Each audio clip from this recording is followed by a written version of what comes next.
গ্রামীণ মানুষের জীবন সত্যি অসাধারণ, প্রকৃতির মতোই সুন্দর।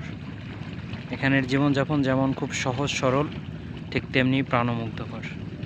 সত্যি গ্রাম, নদী, পাশের ধান ক্ষেত সব কিছু মিলায়ে এক অনন্য সাধারণ রূপের যে বৈচিত্র্য গ্রামীণ জীবনে পাওয়া যায়, সেটাই আসলে ফুটে ওঠে।